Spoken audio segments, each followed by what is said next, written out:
Seorang pria meronta saat akan diamankan petugas gabungan Satpol PP dan Sudin Sosial di kawasan Senen, Jakarta Pusat.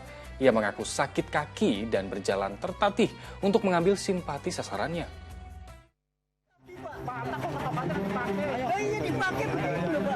Terus bersikeras sakit kaki, pria 60 tahun ini menolak diamankan petugas Satpol PP. Saat ditawarkan hendak diobati pun ia menolak dan mencoba pergi.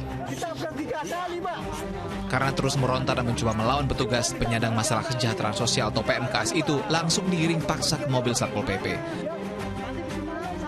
Ini kita ada ini program dari Sudin dan setiap hari juga tim kita ada dari kecamatan, bahasa kita itu melingkar menghalau mereka warga-warga kita yang kurang beruntung dan yang layak kita amankan ke panti sosial, ke PSBI.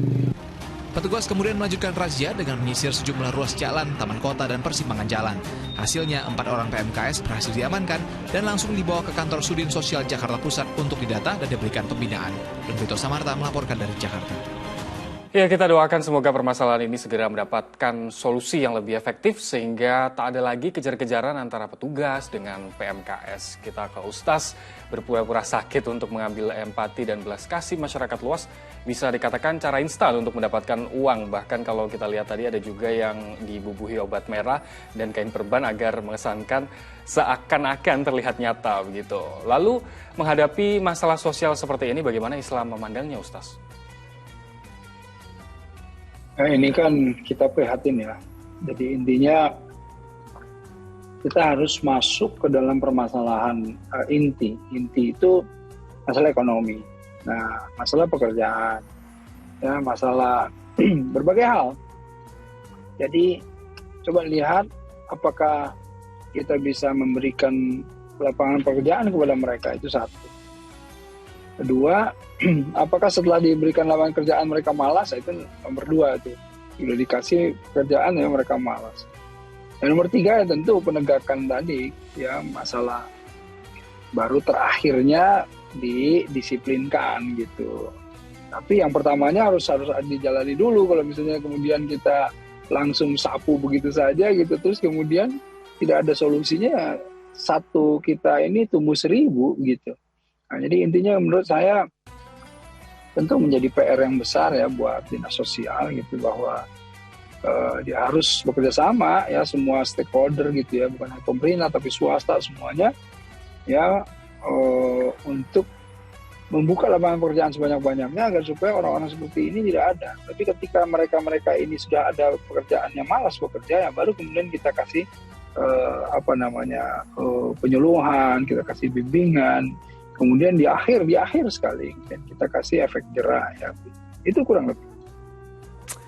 Ya, Ustaz, kalau kita melihat dari sudut pandang PMKS, seorang yang menerima pemberian dari rasa iba, namun hasil pemberiannya itu malah digunakan untuk hal-hal yang kurang baik, bukan yang bermanfaat. Nah, kalau seperti itu bagaimana menurut Ustaz? Itu permasalahan yang tadi menyambung. Jadi artinya ketika dia mendapatkan uang terus kemudian dibuat misalnya gini, ada di jalan kita kasih uang, kemudian orang itu kemudian jadi mabuk gitu karena uang itu jadi malah dibeliin sesuatu yang memabukkan gitu.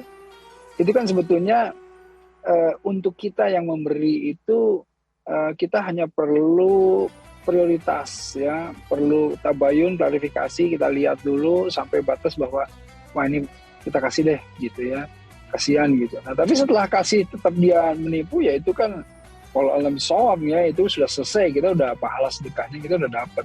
Nah tinggal permasalahannya bagaimana supaya ini tidak terjadi. Nah itu yang tadi gitu ya, jadi agar supaya tidak terjadi penipuan dan lain-lain, ya ini memang harus kemudian diberikan penyuluhan orang-orang seperti ini gitu ya. Jangan sampai mereka dengan dalih yang tadi menerima uang, bahkan uangnya bukan untuk sesuatu yang prioritas gitu ya, padahal kan dalam ayatnya au miskin dan za matrobah. Jadi kita harus memberikan itu kepada orang miskin yang benar-benar nggak bisa makan, itu prioritas yang pertamanya gitu.